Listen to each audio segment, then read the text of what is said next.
Welcome, welcome, welcome to Story Time with me, Miss Sheila. I hope you're having a wonderful and beautiful day.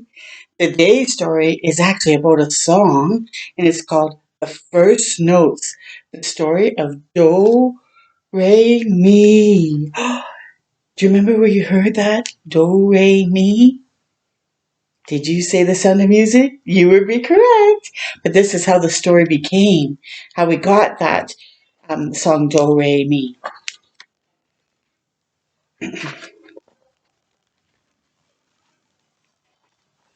Here's the first picture. 1,000 years ago, in the small community of Pompotus, Italy, a boy named Guido was sent to a monastery to begin his schooling. In those days, a monastery was considered the best place to receive an education. The monks who lived and taught there were studious and wise. Isn't that a beautiful place in Italy? Wow. Young Guido spent his days learning Latin, math, astronomy, and his favorite subject, music. He heard music everywhere, in the warm voices of the monks chanting their prayers and in the chiming of the bells that summoned them to chapel several times a day. He heard it in the sounds of nature, in the splish splashing of the stream, where he fished with his friend's brother Michael, in the buzz and hum of bees and crickets, in the monastery garden, and in the lilting song of the nightingale that lulled him to sleep at night. And there's the nightingale up there. Guido yearned to know everything about music and dreamed of one day teaching it to others. But learning music was hard. Day after day, week after week, Guido listened, memorized, and practiced, knowing it could take 10 years to master the complicated hymns and harmonies he loved so much. When he wasn't studying, Guido worked in the monastery's great library. He often wondered why music couldn't be written down and read like words in books. It's a good question, eh? Guido thought about this a lot, and one day while practicing his hymn, he made a discovery. He was only singing 6 basic tones. No matter how high or how low he sang, no matter what melody, the same tones repeated themselves. He found a piece of parchment and made a small mark on it to represent the lowest tone. Then he drew another and another, stacking each mark higher than the next, just as he had been singing them. And his heart beat faster as he drew lines between and through the marks as if they were climbing a ladder. So there's his marks. Those were the first musical notes. Could this be a way to write music? If so, then each of the 6 marks would need a name. Humming his favorite hymn, he noticed that it too had 6 parts. He took the first syllable from each line of his hymn and noted it next to one of the marks he had made on the parchment, going from the bottom to the top. Wow! So these are the notes. And then these are the names for the notes. He sang each syllable aloud, raising his voice step by step to match the way the notes marched up the lines. Giglio thought he might burst with excitement. If all the chants and all the hymns, all the harmonies could be written down in this way, maybe people could learn to read music. Then they would always know the correct melody to sing, even if they had never heard it before. Touching his parchment to his chest, he raced across the courtyard to share his discovery with his teachers. But the monks simply shrugged and turned back to their work. They had no interest in trying something new. One evening, One even suggested that Gideon should spend less time thinking up foolish ideas and more time praying. Heavy-hearted, Gideon trudged back to his chamber. That would be hard, hey? In the days that followed, Gideon grew despondent. Instead of fishing and gardening, instead of singing and enjoying all the sounds of music around him, he kept to himself, and he would and his world became quiet.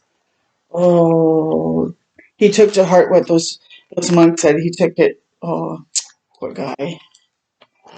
One day, a visitor arrived at the monastery. Bishop Theo was searching for a teacher to train the choir singers at his great cathedral. The bishop had heard of Gideon's passion for music and invited him to take the position. Gideon, Gideon quickly accepted. Oh, finally somebody is preaching in his love for music. Gideon left and began the journey to his new home. The sun warmed his back, songbirds twittered, and the chip chopping of his donkey's hooves made a happy hymn or rhythm as he jogged along. A breeze whispered through the olive trees, and the tall cypresses stood to attention. Gideon began to hum and then to sing. Wow. Bishop Theo welcomed Gideon, and when the young monk shared his musical ideas, the bishop did not shrug or turn away. He clapped his hands in delight and encouraged Gideon to teach his new method to his cathedral singers. As Gideon worked with his pupils, he sometimes pointed to his hand where he had written the musical notes. Within days, the choir had mastered hymns they had never heard before. Amazed, the bishop urged Gideon to write a book about his revolutionary ideas. Gideon dedicated his book to the kindly bishop. Wow. Word of Gideon's innovative approach to teaching music began to spread far and wide. Early one morning, the clatter of hooves and a fanfare of trumpets resounded through the grand piazza of Azro. Sleepy villagers tumbled out of their homes to see what the commotion was all about. I would too. Three magnificently robed cardinals carried a message from Pope John, the most important leader in the land. The Pope had heard of Gideon's musical theories, and he was summoning the young monk to Rome so he could see him for himself. Wow. The Pope merged himself into Gideon's ideas and was so impressed by the ease with which he was able to learn new melodies that he suggested Gideon stay in Rome permanently to teach the Roman clergy. But Gideon politely declined the Pope's offer. Though honored by the invitation, he preferred to return to his simple pastoral life. It is said that on his way home, Gideon stopped at the monastery where the monks who had been so disagreeable now welcomed him and apologized sincerely for their lack of faith in him.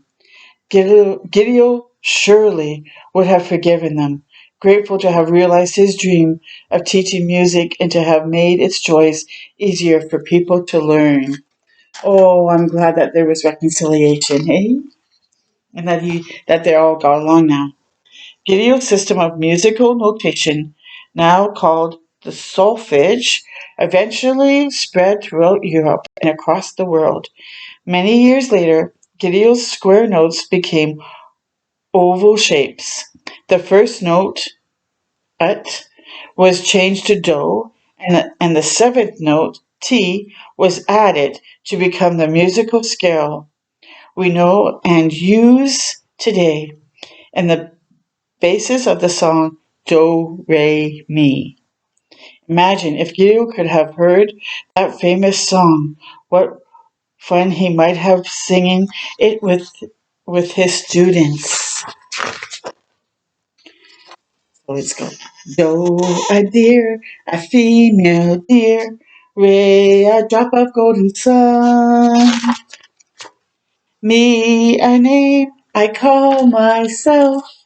For a long, long way to run. So a needle pulling thread. La, a note to follow. So